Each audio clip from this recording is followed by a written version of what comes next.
Gold, trusted gold buyers. మీరు తాకట్టు పెట్టిన బంగారాన్ని విడిపించి ఈ రోజు ఉన్న మార్కెట్ ధరకు కొనబడను.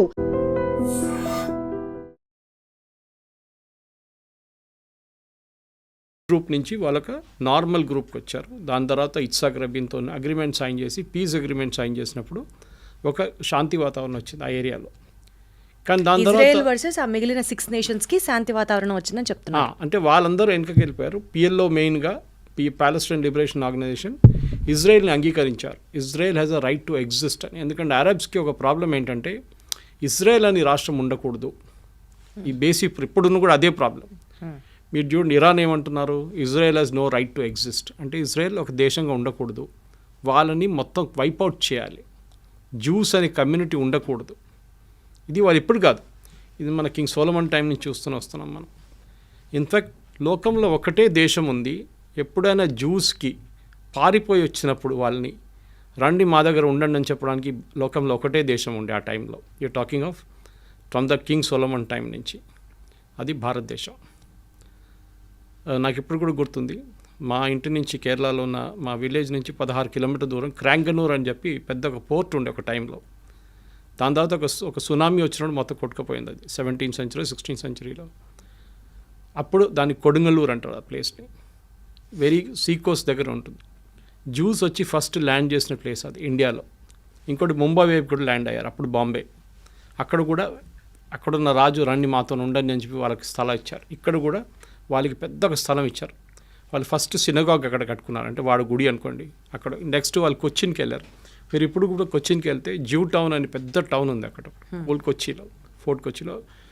కంప్లీట్ జ్యూస్ ఉండేటోళ్ళు అక్కడ, కానీ ఇప్పుడు అందరు వెళ్ళిపోయారు. ఇప్పుడు ఒక 20 మంది ఉన్నారు అక్కడ అంతే.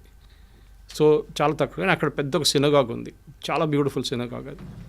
సో జ్యూస్ అనే ఒక కమ్యూనిటీని మనం ఎట్లా అంటే వాళ్ళని ఉండనీయట్లేదు. ఈ అరబ్ నేషన్స్కి జ్యూస్ అంటే అస్సలు పడదు. అది ఇప్పుడు కూడా చూడండి, ఎవరైనా కానివ్వండి. ఇప్పుడు వీళ్ళ కాన్సెప్ట్ ఏంటంటే from the river to the sea is Palestine అని. రివర్ అంటే జార్డన్ రివర్ ఒకవైపు, సీ ఒకవైపు. ఇక్కడ ఇజ్రాయెల్ ఉన్నారు, ఇటువైపు జార్డన్, ఇటువైపు ఏమో ఇప్పుడున్న గాజా స్ట్రిప్. అంటే ఇజ్రాయెల్ ఉండకూడదు నడిమిట్లా, జార్డన్ నుంచి గాజా దాకా, అక్కడి నుంచి సీ దాకా మొత్తం వాళ్ళ దేశమే ఉండాలని చెప్తున్నారు. ఎవరు? ప్యాలెస్టీనియన్స్ వాళ్ళు. ఇది అంగీకరిస్తున్నారు అరబ్ నేషన్స్ అందరూ. ఇన్ఫ్యాక్ట్ ఈ పీస్ డీల్ సైన్ చేసిన తర్వాత కూడా మనకందరూ తెలుసు, దానికన్నా ముందు మ్యూనిక్ ఒలింపిక్స్లో 11 మంది ఇజ్రాయేలీ అథ్లీట్స్ చంపారు పిఎల్లో. దాని తర్వాత పెద్ద గొడవ జరిగింది. వీళ్ళందరినీ ఎవరో చంపారో వాళ్ళందరినీ పట్టుకొని పిఎల్లో వాళ్ళని ఒక్కరి తర్వాత ఒకరు చంపారు సార్ ఇజ్రాయెల్.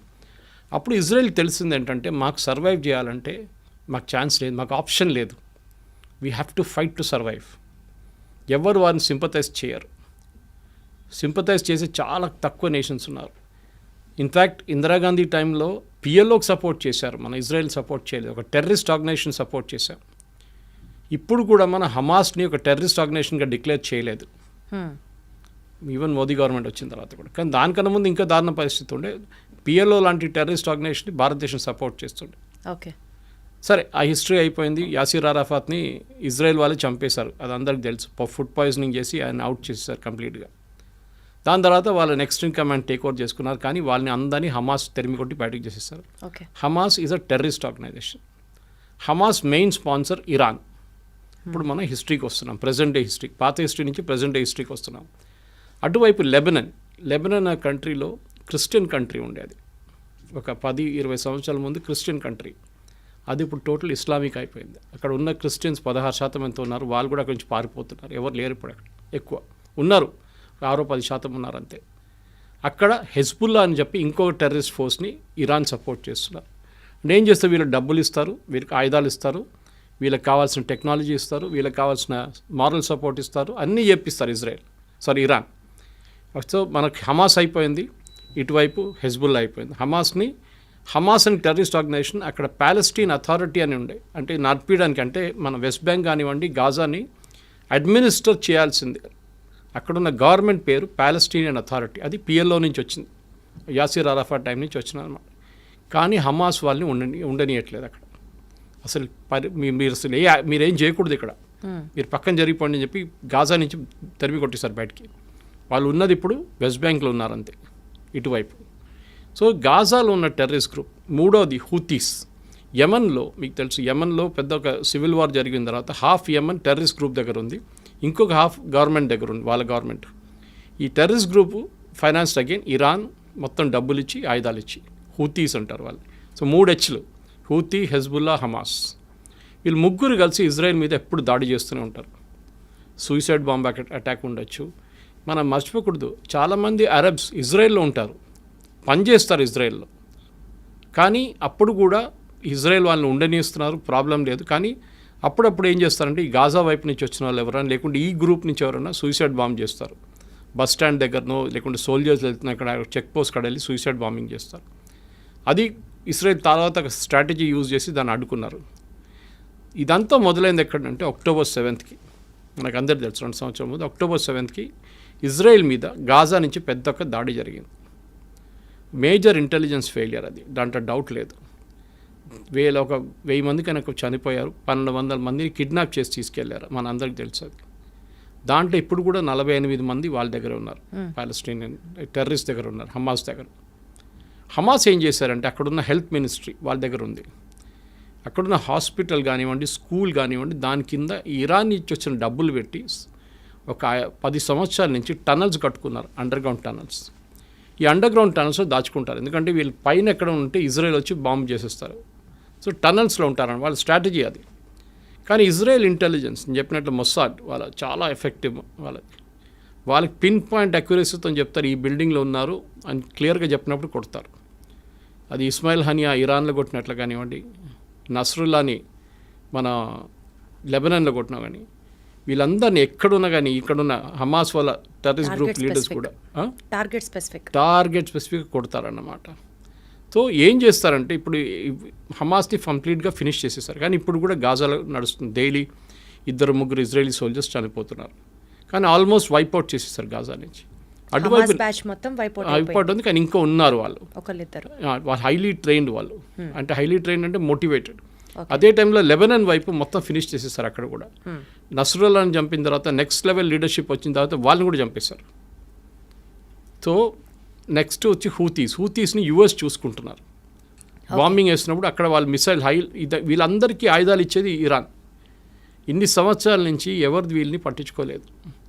యుఎస్ కానివ్వండి, యూకే కానివ్వండి, ఇరాన్ కానివ్వండి, ఇరాన్ మిసైల్స్ ఇస్తున్నా కానీ ఏం చెప్పకుండా వీళ్ళందరూ హెల్ప్ చేసుకున్నారు. కానీ ఒక స్టేట్కి ఇప్పుడు వచ్చేట్లు వచ్చిందంటే October 7th జరిగిన దాడి తర్వాత ఇజ్రాయెల్కి తెలిసిపోయింది ఈ గేమ్ ఇంకా మనం ఇట్లా ఆడుకుంటూ పోతే కాదు, కంప్లీట్గా వైప్అవుట్ చేయాలని చెప్పి టైం తీసుకొని వాళ్ళ లీడర్షిప్ని కంప్లీట్ వైప్అవుట్ చేసేసారు. హమాస్ ఫినిష్ చేసేసారు, మన అందరు సిన్వార్ బ్రదర్స్ని ఇద్దరిని చంపేశారు.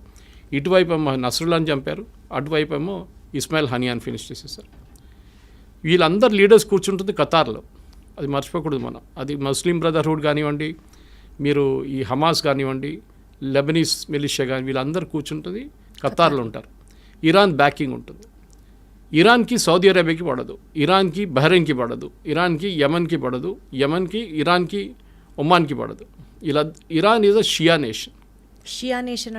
షియా అంటే వీళ్ళ ముస్లిమ్స్లో 2 గ్రూప్స్ ఉంటారు. షియా మైనారిటీ, మన హైదరాబాద్ వైపు చాలామంది షియాస్ ఉంటారు ఇక్కడ, ఎందుకంటే నిజాం ఒరిజినలీ ఫస్ట్ పర్షియా, వీళ్ళు షియాస్ అన్నమాట. ఇక్కడ సున్నీస్ మెజారిటీ ఉంటారు, 90% ఆల్మోస్ట్ సున్నీస్ ఉన్నారు వరల్డ్ వైడ్. వీళ్ళకి ఎప్పుడు ఇద్దరికి పడదు. దే డోంట్ బిలీవ్, వాళ్ళ కాన్సెప్ట్ అలాగ ఉంటుంది, ప్రాఫెట్ మొహమ్మద్ నుంచి వచ్చే కాన్సెప్ట్ అలాగ ఉంటుంది. అది కాకుండా వీళ్ళకి అంటే ఇంకా చాలా గ్రూప్స్ ఉన్నాయి. అహ్మదియాస్ ఉన్నారు, అహ్మదియాస్ని అయితే ముస్లిమ్స్ అని అసలు అంగీకరించారు ఎవరు, షియాస్ సున్నీస్ ఇద్దరు. సో మన దగ్గర కూడా చూస్తాం, మన పాకిస్తాన్ వైపు నిన్న కూడా దాడి జరిగింది అహ్మదియాస్ మీద అన్నమాట. సో చాలా మటుకు ముస్లిమ్స్లో చిన్న చిన్న గ్రూప్స్ ఉన్నాయి, కానీ మేజర్ గ్రూప్స్లో సున్నీస్, షియా. సో ఈ షియా నేషన్ ఉన్న ఇరాన్ని వీరెవరు సీరియస్గా తీసుకోరు.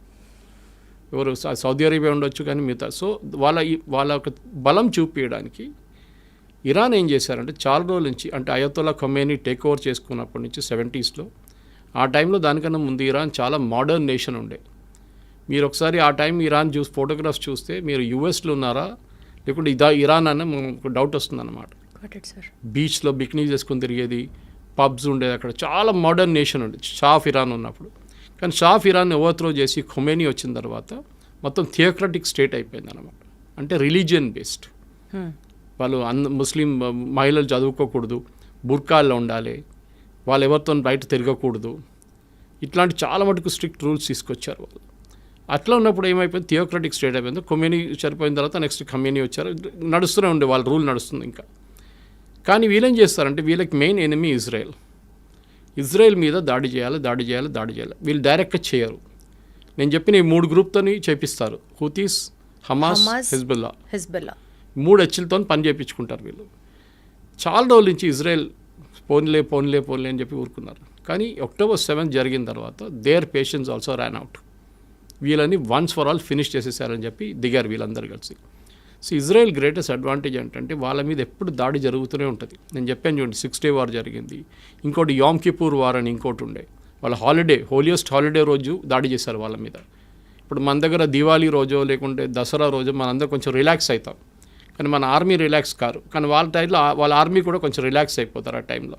చాలా ఫెస్టివల్స్ అంటే వాళ్ళు చాలా సీరియస్గా తీసుకుంటారు. అదే రోజు దాడి చేశారు, యామ్ కిపూర్ అని చెప్పి. వాళ్ళ holiest days in their calendar అన్నమాట. ఆ వార్ కూడా ఇజ్రాయెల్ గెలిచారు. సో వీళ్ళకేంటంటే ఇప్పుడు ఇరాన్కి మేజర్లీ ప్రూవ్ చేయడానికి, అంటే మేము సౌదీ అరేబియా కన్నా పెద్దది, టర్కీ కన్నా మేము పెద్దవాళ్ళం అని చెప్పి వీళ్ళు మిసైల్ టెక్నాలజీని చాలా చోట్ల నుంచి కొనుక్కున్నారు. ఒకటి మెయిన్లీ నార్త్ కొరియా దగ్గర నుంచి కొనుక్కున్నారు వీళ్ళు టెక్నాలజీ అంతా. ఇంకోటి కొంచెం టర్కీ దగ్గర నుంచి కొనుక్కున్నారు. ఈ టెక్నాలజీని వీళ్ళు వాడుకున్నారు. దీని తర్వాత వీళ్ళు న్యూక్లియర్ అంబిషన్స్కి వచ్చేసారు. అక్కడే ప్రజెంట్ గొడవ అంతా మొదలైందన్నమాట. So you have to understand the historical context. దానికోసం మీకు ఫ్లాష్ బ్యాక్ అని చెప్పాను. 100% సార్, నాకు అంతా అర్థమైంది. థ్యాంక్ యూ సో మచ్, ఎంత క్లియర్గా ఎక్స్ప్లెయిన్ చేసినందుకు. ఫస్ట్ ఆడియన్స్కి కూడా హిస్టరీ తెలిస్తే ఇంకా ఎక్కువ ఫాలో అవుతారు. సార్ ఇప్పుడు కమింగ్ టు ది పాయింట్, అసలు ఇజ్రాయెల్కి ఇరాన్కి మధ్యలో ఎంతసేపు ఇరాన్ ఇజ్రాయెల్ని ఫినిష్ చేయాలి అన్న ఆలోచన, అది కేవలం మతపరంగానే చూస్తామా, లేకపోతే డామినెన్సా, లేకపోతే పవర్ కోసమా, లేదా ఆయిల్ డామినెన్స్ కోసం, ప్రపంచవ్యాప్తంగా ఆయిల్ మా దగ్గర నుంచే ఉండాలి అన్న ఆ స్టేట్మెంట్ కోసమా? అసలు ఎందుకు, why is Israel being targeted now and then? ఇండియాను ఎందుకు టార్గెట్ చేస్తారండి? పాకిస్తాన్ కానీ మిగతా ఇస్లామిక్ నేషన్స్, టర్కీ చేస్తున్నారు, అజర్బైజాన్ చేస్తున్నారు. Why is India targeted? Hindu nation. Okay, Hindu nation అంటారు, కానీ మన దగ్గర ఉన్న ముస్లిమ్స్ ఆఫ్టర్ ఇండోనేషియా తర్వాత మన దగ్గర అందరికన్నా పెద్ద సెకండ్ లార్జెస్ట్ ముస్లిమ్స్ ఉన్న దేశం భారతదేశం.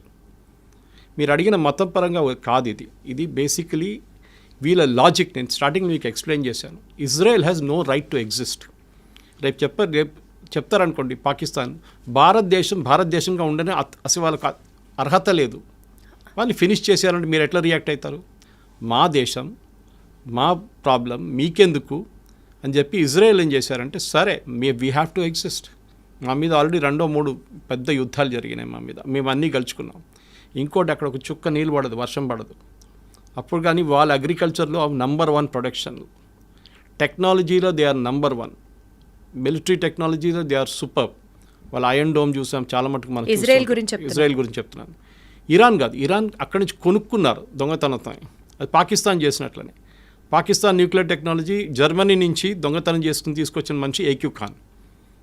ఆయన సెటప్ చేశారు వాళ్ళ న్యూక్లియర్ అంబిషన్స్. ఇన్ఫ్యాక్ట్ ఆ టైంలో 1980s 90sలో ఇజ్రాయెల్ ఆఫర్ చేశారు ఇండియాకి, మేము పాకిస్తాన్ దగ్గర ఉన్న న్యూక్లియర్ టెక్నాలజీని మొత్తం ధ్వంసం చేస్తాం, ఇప్పుడు ఇలాగా ఇరాన్ మీద చేస్తున్నాడు, దాడి చేస్తామంటే అప్పుడున్న కాంగ్రెస్ గవర్నమెంట్ ఒప్పుకోలేదు. ఆలోచించండి, అప్పుడు చేస్తుంటే మనకి థ్రెట్టే ఉండదు పాకిస్తాన్ దగ్గర. సరే దాని పక్కన పెడదాము. ఇప్పుడు ఇరాన్ కేసులో ఏమైందంటే, ఇరాన్కి న్యూక్లియర్ టెక్నాలజీ వాళ్ళ చేతికి దొరికింది, వాళ్ళకి యురేనియం దొరికింది, ఇంపోర్ట్ చేసుకోవచ్చు మీరు ఫర్ పీస్ఫుల్ పర్పసెస్. కానీ పీస్ఫుల్ అని ఇరాన్ ఎప్పుడు ఉండరు, మన అందరికి తెలుసు. వాళ్ళకి అంబిషన్ ఏంటంటే, ఒకటి మాకు వరల్డ్లో మేమే నంబర్ 1 లీడర్. అంటే ఒకవైపు టర్కీ ఏమంటున్నారంటే మేమే ఒరిజినల్ ఖలీఫా, అక్కడి నుంచి మా లైనేజ్ డైరెక్ట్ ప్రాఫెట్ మొహమ్మద్ నుంచి మాకే, మేము ఖలీఫేట్ మేమే. ఒటువైపు సౌదీ అరేబియా ఏమంటున్నారు, హోలియెస్ట్ సైట్స్ మా దగ్గర ఉంది, మెక్కాన్ మదీనా మా దగ్గర ఉంది, we are the original Muslim Islamic nation. ఇంకోవైపు పాకిస్తాన్, మన అసీమ్ మునీ స్టేట్మెంట్ చూసుంటారు, we are the second after Saudi Arabia, మేమే సెకండ్ లార్జెస్ట్ ఇస్లామిక్ నేషన్ అంటున్నారు. ఇప్పుడు ఇరాన్ అంటున్నారు మేమేం చేయాలి, మేము కూడా మా పవర్ చూపించాలని చెప్పి వీళ్ళు న్యూక్లియర్ ప్రాసెసింగ్ స్టార్ట్ చేశారు. ఆల్రెడీ వాళ్ళ దగ్గర బ్యాలిస్టిక్ టెక్నాలజీ ఉంది. బ్యాలిస్టిక్ అంటే మీకు ఒక 100 కిలోమీటర్ నుంచి 500-600 కిలోమీటర్ కొట్టచ్చు మీరు. ఇప్పుడు 1000 కిలోమీటర్ కూడా ఉంది, మిసైల్స్ కొట్టచ్చు. కానీ మిసైల్స్ని మీరు ఒకటి అమ్యునిషన్ పెట్టి పంపించవచ్చు, ఇంకోటి న్యూక్లియర్ వెపన్ పెట్టి పంపించవచ్చు. న్యూక్లియర్ వెపన్ ఎవరు వాడరు, ఉంటుంది దమ్కి ఇవ్వడానికి ఉంటుంది అంతే, నా దగ్గర ఉంది చూడు అని చెప్పడానికి, పాకిస్తాన్ చేసినట్లు మనం. బ్లఫ్ మోదీ గారు అన్న వీ కాల్ దేర్ బ్లఫ్ అన్నారు. ఇరాన్ ఏం చేశారంటే న్యూక్లియర్ ప్రాసెసింగ్ మొదలుపెట్టి వాళ్ళ పవర్ ప్లాంట్ ఉంది, వాళ్ళకి ఒక న్యూక్లియర్ పవర్ ప్లాంట్ అక్కడ వాడుకుంటారు. ఇప్పుడు మన హైదరాబాద్లో చల్లపల్లిలో న్యూక్లియర్ ఫ్యూయల్ కాంప్లెక్స్ ఉంది. మనం బయట నుంచి తెప్పించుకున్న యురేనియం అంతా, అది కాకుండా మన దగ్గర ఉన్న కొంచెం యురేనియం వాడుకొని దాన్ని ప్రాసెస్ చేసి రాడ్స్లో తయారు చేసి మన కల్పాకం కానివ్వండి, మిగతా మన కైగా లాంటి అటామిక్ పవర్ ప్రాజెక్ట్స్కి పంపిస్తాం. ఓకే, అక్కడ వాళ్ళు దాన్ని న్యూక్లియర్ పవర్గా వాడుకుంటారు, న్యూక్లియర్ పవర్ జనరేట్ చేయడానికి వాడుకుంటారు. దానికి ఒక ప్యూరిటీ లెవెల్ ఉంటుంది. ఓకే, అంటే మీరు వెపన్ గ్రేడ్కి వెళ్ళాలంటే న్యూక్లియర్ సివిలియన్ యూస్కి మీకు 20-40% ప్యూరిటీ ఉంటే చాలు. 40 కూడా చాలా ఎక్కువ. కానీ మీరు 60% దాకా ప్యూరిటీ మీరు అంటే సెంట్రిఫ్యూజ్ అంటారు దాన్ని. మీరు కాలేజ్లో మనం ఫిజిక్స్ కెమిస్ట్రీ ఎక్స్పెరిమెంట్ చేస్తున్నప్పుడు ట్యూబ్స్ పెట్టి ట్యూబ్స్లో లిక్విడ్ సెంట్రిఫ్యూజ్ చేస్తారు, దాన్ని ఫాస్ట్గా తిప్పుతాం. దాని నెక్స్ట్ టెక్నాలజీ చాలా advance technology, same centrifuge technology nuclear యురేనియంలో యూజ్ చేస్తారు ప్యూరిటీ తీసుకురావడానికి. వీళ్ళు కూడా ఏం చేశారంటే ఇరాన్ ఈ కొంచెం రిలాక్స్గా ఉన్న టైంలో యూఎస్ కానీ వీళ్ళని కానీ బయట నుంచి ఏదో ఇంకో పేరు చెప్పి ఆ సెంట్రిఫ్యూజ్ తెప్పించుకున్నారు. సో వీళ్ళు ప్యూరిటీ ఎక్కువ చేస్తాడం మొదలు పెడితే యూఎస్ వాళ్ళు ప్రెషర్ పెట్టిన తర్వాత మేము బాంబ్ చేస్తాం మీ మీద అని చెప్పిన తర్వాత వాళ్ళు ఏం చేశారు, international atomic energy agency IAEA వీళ్ళు వరల్డ్ వైడ్ ఒక వాచ్ డాగ్ అంటాం మనం. అంటే ఎక్కడెక్కడ న్యూక్లియర్ టెక్నాలజీ ఉందో వీళ్ళు అక్కడ ఇన్స్పెక్షన్ చేస్తారు. It's UN body.